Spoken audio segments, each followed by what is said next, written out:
変だもん。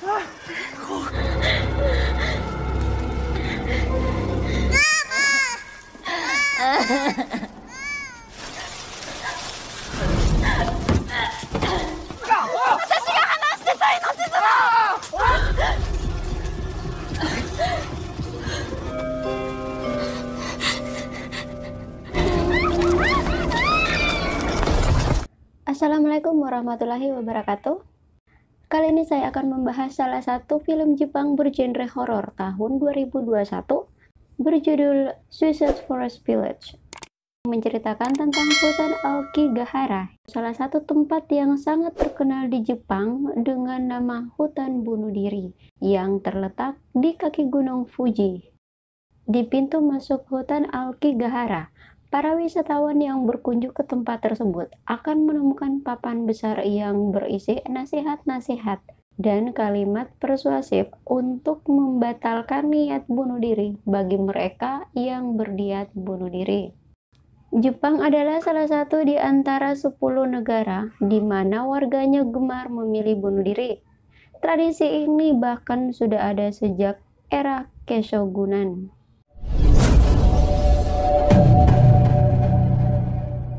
Di awal kisah, kita akan diperlihatkan seorang pemuda yang sedang berjalan menuju hutan Aokigahara. Seorang kakek yang melintas di jalan tersebut berkata pada seorang gadis di sampingnya, bahwa hampir setiap hari ia melihat orang yang menuju ke tempat tersebut untuk mengakhiri hidupnya. Bahkan mereka sempat saling menyapa dan berbicara secara normal, serta mengucapkan selamat tinggal satu sama lain sebelum akhirnya bunuh diri. Sang kakek tiba-tiba berhenti mendadak. Nampak 2 orang anak kecil dalam keadaan lusuh. Melihat seorang pria turun dari mobil, kedua anak itu berniat kabur, namun sang kakek langsung menangkapnya sambil berkata, "Jangan masuk ke hutan." Beberapa tahun kemudian, seorang gadis bernama Akina, pemilik channel Akina TV, sedang melakukan siaran langsung dengan tema horor di hutan Aokigahara. Mengetahui posisi Akina, para netizen selalu menyebut kata desa Jukai, namun Akina tak mengetahui soal desa tersebut. Segala perlengkapan telah ia siapkan agar tidak tersesat nantinya, seperti GPS, kompas, dan tali pengaman berupa pita berwarna orange. Tanpa sengaja, ia melihat seorang pria dari kejauhan. Atas permintaan penonton, Akina pun segera mengejar pria tersebut untuk menghentikan niat bunuh dirinya. Saat jarak Akina dan pria itu semakin dekat, tiba-tiba pria tersebut menghilang begitu saja. Akina pun mulai merasa ketakutan, seperti ada yang sedang mengawasinya. GPS dan kompas menunjukkan arah yang tak teratur, yang menandakan GPS-nya tidak berfungsi. Para penonton meminta Akina untuk segera meninggalkan tempat tersebut dan keluar dari hutan. Tanpa berpikir panjang lagi, Akina berlari sambil mengikuti arah pita orange. Namun tiba-tiba, pria yang dilihatnya telah mati tergantung di sebuah pohon menggunakan tali pengaman miliknya. Mayat dari pria tersebut menimpa Akina yang membuatnya pingsan seketika. Dari kamera Akina yang masih terus merekam, tertangkap satu pergerakan dari sebuah pohon. Sejak saat itu, Akina dinyatakan hilang. Meskipun banyak relawan dan tim penyelamat yang turun ke lokasi untuk mencarinya, namun mereka tak berhasil menemukan Akina. Scene berpindah ke seorang gadis bernama Hibiki yang turut mengikuti acara live Akina waktu itu. Ia didatangi arwah ibunya yang memintanya untuk tidak menonton acara-acara seperti itu. Sedikit informasi tentang Hibiki, ia memiliki indera keenam di mana dirinya bisa melihat makhluk tak kasat mata. Tak ada informasi tentang ayahnya, sedangkan sang ibu meninggal bunuh diri sejak 13 tahun yang lalu. Dan Hibiki tinggal bersama kakak perempuannya bernama Mei dan juga neneknya. Oke lanjut, keesokan harinya, Mei mengajak Hibiki membantu sahabatnya Miu dan Teru yang baru saja menikah dan ingin pindah rumah baru.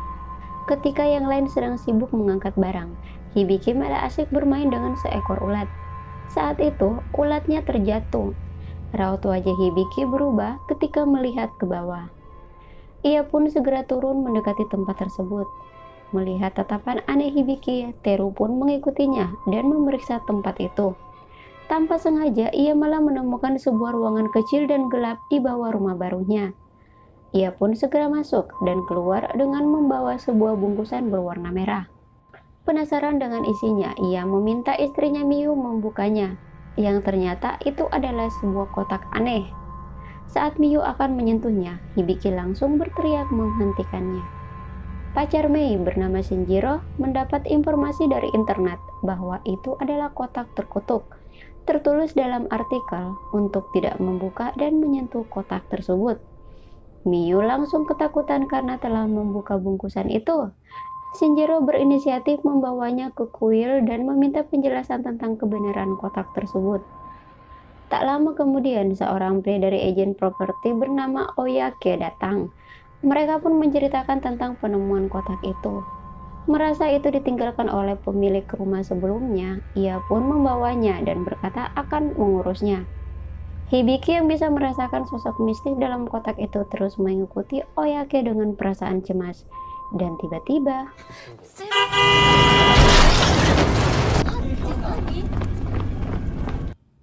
Oyake pun tewas di tempat. Singkat cerita, dua orang polisi mendatangi rumah Hibiki. Mereka ingin mencari informasi tentang menghilangnya Akina di hutan Aokigahara. Namun, tanpa kedua polisi itu sadari, nampak sosok Akina tepat di belakang mereka. Apa mungkin Akina juga udah tewas di hutan itu? Kita lihat aja nanti ya. Arwah sang ibu selalu menemani keseharian Hibiki. Ia tak memberitahukan hal itu pada kakak dan neneknya. Malam pun tiba, Hibiki bergabung dengan komunitas uji nyali. Dalam obrolan itu, mereka membahas foto salah satu korban yang mati di desa Jukai. Desa yang dibangun oleh orang-orang yang ingin melakukan bundir, tapi tak bisa mati. Mereka beranggapan mungkin saja tempat yang didatangi Akina bukanlah hutan Aokigahara, melainkan desa Jukai. Mereka pun sepakat untuk melakukan penelusuran di desa Jukai. Namun tiba-tiba terdengar suara bayi yang cukup jelas. Tak ada seorang pun dari mereka yang mempunyai bayi. Mereka berpikir suara itu berasal dari tempat Hibiki yang saat itu menggunakan nama Jin. Suara bayi semakin keras dan seketika itu juga foto profil dari teman-teman online Hibiki berubah menjadi foto wanita yang mereka bahas. Setelah itu foto-foto korban lain pun bermunculan. Hibiki yang panik langsung mencabut kabel monitor. Tiba-tiba tangan bayi memegang punggung Hibiki diiringi suara bayi. Saat berbalik, Hibiki tak menemukan apapun. Ia pun bergegas menemui kakaknya dan menyebut nama Miu. Dan benar saja, di rumah sakit, Miu sedang dirawat setelah mengalami kecelakaan yang menyebabkan ia keguguran. Singkat cerita, setelah Miu keluar dari rumah sakit, mereka membawa kotak terkutuk itu ke kuil dan menceritakan rentetan kejadian yang mereka alami pada sang pendeta yang tak lain adalah ayah dari Shinjiro. Pendeta pun mengatakan kalau itu hanya imajinasi mereka saja dan terlalu melebih-lebihkan.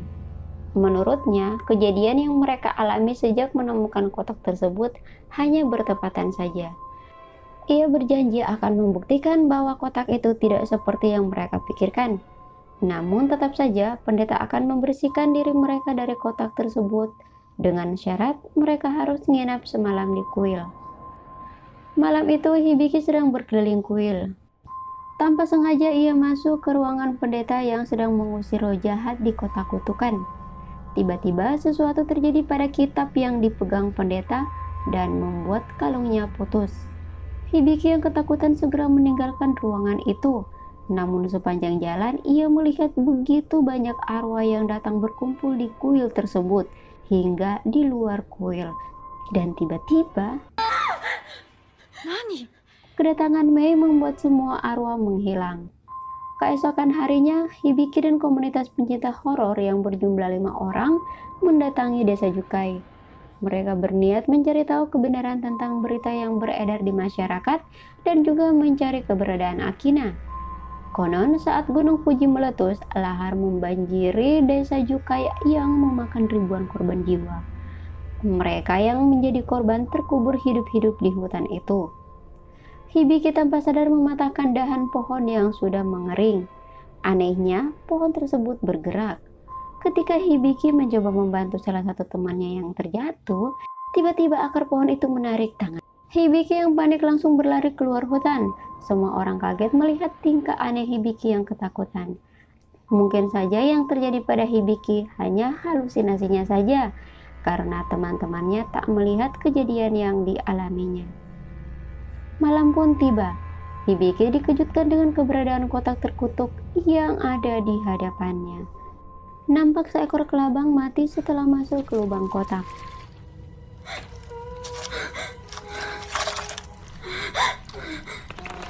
Tiba-tiba penutup kotak terbuka. Terlihat begitu banyak potongan jari yang masih bergerak, dan ternyata itu hanya mimpi. Pada malam itu juga terjadi kebakaran di kuil yang menyebabkan ayah Shinjiro meninggal dunia dan Shinjiro mengalami luka bakar. Keesokan harinya, Mei dan kawan-kawan datang menjenguknya di rumah sakit.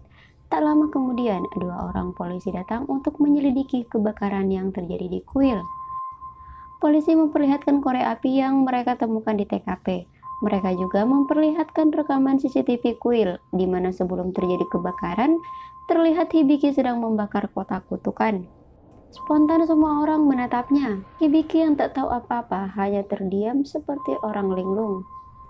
Sejak saat itu, sahabat Mei, Teru dan Miu, juga keluarga Shinjiro tak mau lagi berhubungan dengan keluarga Mei. Mei dan keluarganya bahkan selalu mendapat teror dari warga setempat akibat perbuatan Hibiki yang menjadi penyebab terbakarnya kuil. Mei dan neneknya terpaksa memeriksakan kejiwaan Hibiki. Dari hasil pemeriksaan, dokter psikiater berkata bahwa Hibiki mengalami gangguan mental. Ia menderita skizofrenia. Skizofrenia sendiri adalah gangguan mental yang dapat mempengaruhi tingkah laku, emosi, dan komunikasi. Penderita dapat mengalami halusinasi, delusi, kekacauan pikiran, dan perubahan perilaku. Sang nenek lantas berkata bahwa Hibiki adalah anak yang berbeda. Ia bisa melihat hal-hal aneh sejak kecil. Sang dokter langsung menanyakan keberadaan ibu Hibiki, karena Hibiki meminta sang dokter untuk menelpon ibunya. Mei dan nenek terkejut. Mereka berkata bahwa ibu mereka telah meninggal 13 tahun yang lalu. Karena dianggap mengalami gangguan jiwa, maka Hibiki terbebas dari hukuman atas tuduhan pembakaran kuil. Namun ia akan ditempatkan di bawah pengawasan medis.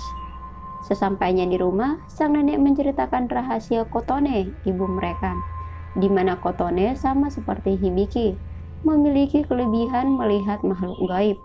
Sang nenek menyesal karena selama ini dia tak mempercayai kata-kata putrinya. Ia merasa bersalah atas apa yang terjadi pada putri dan cucunya, Hibiki. Keesokan harinya, Mei mengunjungi adiknya di rumah sakit. Hibiki meminta maaf atas semua yang menimpa keluarga karena perbuatannya. Ia lantas berkata, ibu menceritakan satu kejadian yang menimpa seorang wanita yang takut anaknya dikutuk. Ia mengorbankan dirinya dengan mengembalikan kotak tersebut ke desa Jukai. Meskipun tak selamat, namun ia berhasil menyelamatkan anak-anaknya. Mei hanya bisa menangis melihat kondisi adiknya yang menganggap ibu mereka masih hidup. Keesokan paginya, Mei syok mendapati neneknya meninggal dalam keadaan duduk berdoa dengan satu jari terpotong. Sepulang dari penguburan, Mei yang masih berduka menangis hingga tertidur. Ia bermimpi tentang masa kecilnya bersama ibu dan adiknya. Disinilah terungkap bahwa yang pertama kali menemukan kotak itu adalah Mei, dan Hibiki sangat ketakutan melihatnya. Saat Mei akan menyentuhnya, sang ibu langsung mendorongnya dan berteriak. Dengan penuh rasa takut, sang ibu langsung mengamankan kotak itu. Shin berpindah ke Miu. Ia berhalusinasi tentang anaknya yang meninggal dalam kandungan. Saat tersadar, ia terkejut yang digendongnya bukanlah bayi, melainkan kotak. Tak lama kemudian terdengar suara tangisan bayi dari kolong rumah. Tanpa rasa takut sedikit pun, Yumi langsung masuk ke ruangan itu.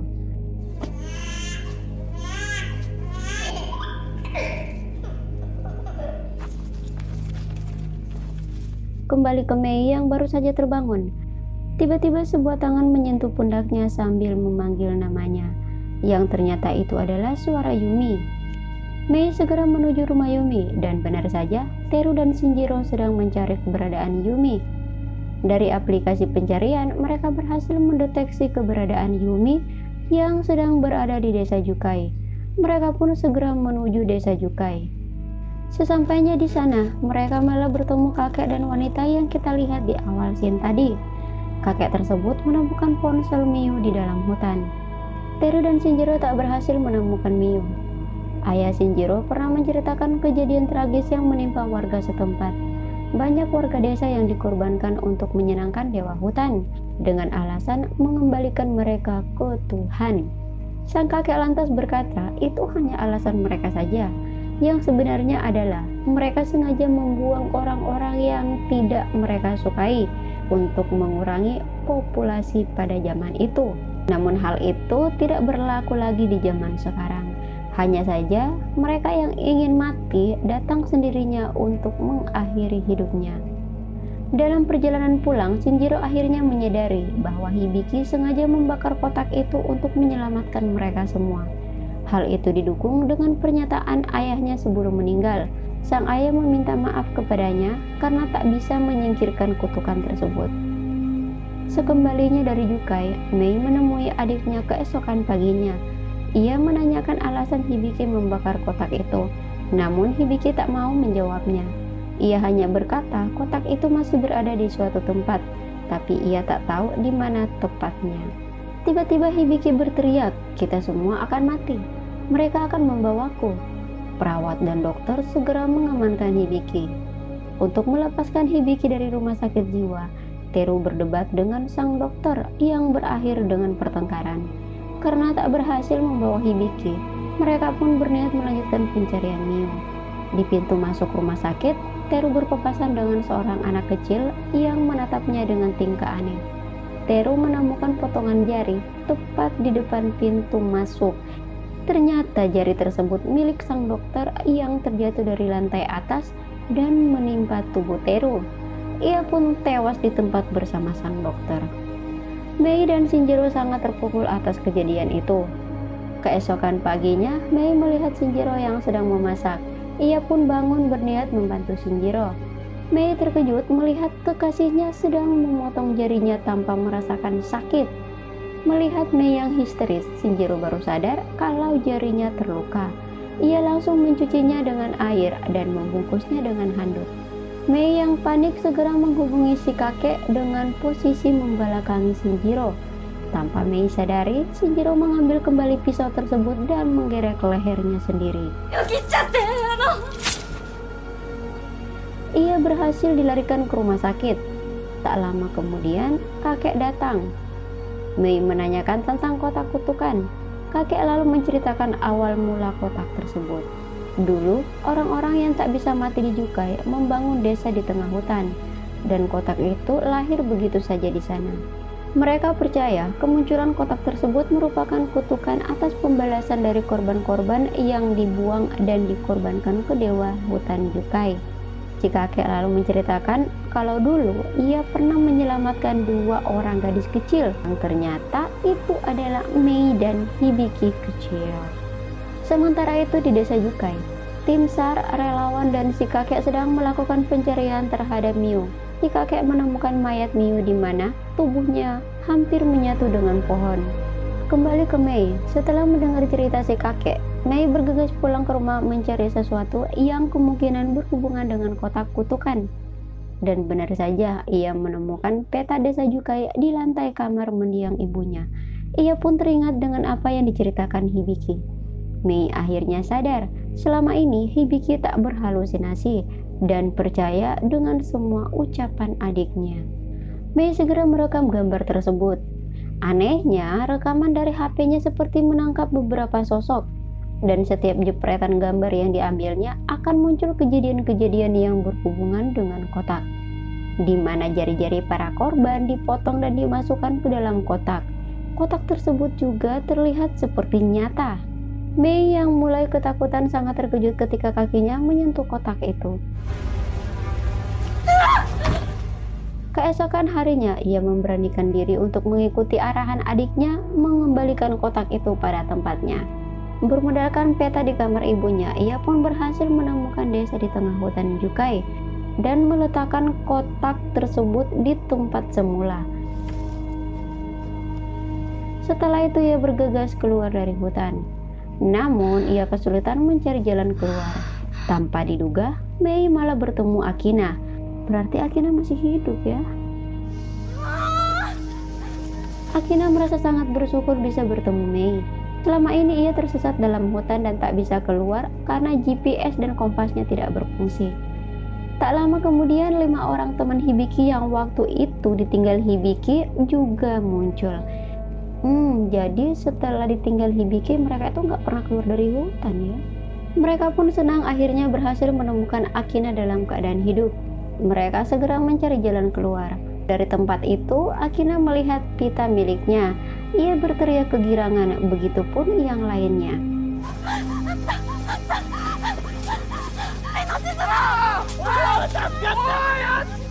Tanpa berpikir panjang lagi, mereka berjalan mengikuti pita itu. Tapi anehnya, Akina yang berada tepat di belakang Mei tiba-tiba menghilang.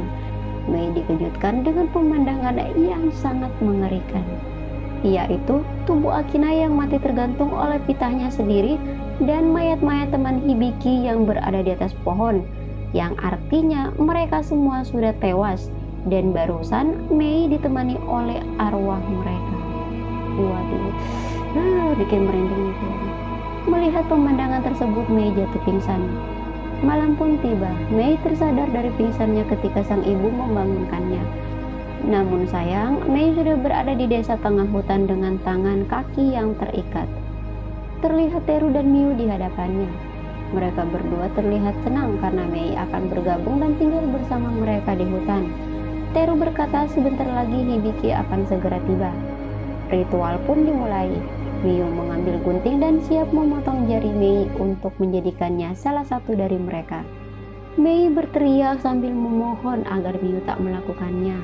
Tiba-tiba semua hantu bangkit dan salah satunya adalah ibu Mei.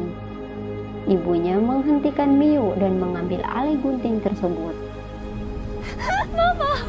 Setelah jari terpotong, para hantu bersorak gembira menyambut Mei. Tapi anehnya jari Mei masih utuh. Yang ternyata sang ibu memotong jarinya sendiri untuk menyelamatkan putrinya. Dalam pelarian tanpa sengaja mereka berdua terperosok ke sebuah lubang yang cukup dalam. Arwah sang ibu pun menghilang. Seketika itu juga Mei kembali teringat kejadian yang menimpa mereka bertiga, di mana saat itu Mei terjatuh karena akar pohon.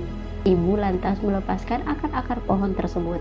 Namun akar itu berpindah menarik tangan sang ibu hingga masuk ke dalam lubang yang sama di mana Mei berada sekarang.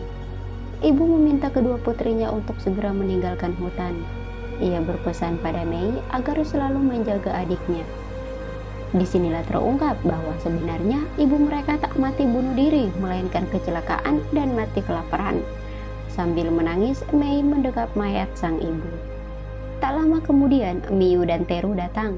Mereka membuang isi kotak beserta kotaknya ke lubang tempat Mei berada. Tiba-tiba semua jari berubah menjadi makhluk-makhluk yang mengerikan, mirip seperti zombie. Ketika hantu-hantu itu akan menangkapnya, Hibiki tiba-tiba muncul menyelamatkan Mei. Meskipun bingung dengan keberadaan Hibiki, ia tetap mengikuti arahan sang adik. Sementara itu di rumah sakit, dalam tidurnya Hibiki mengigau memanggil-manggil nama kakaknya.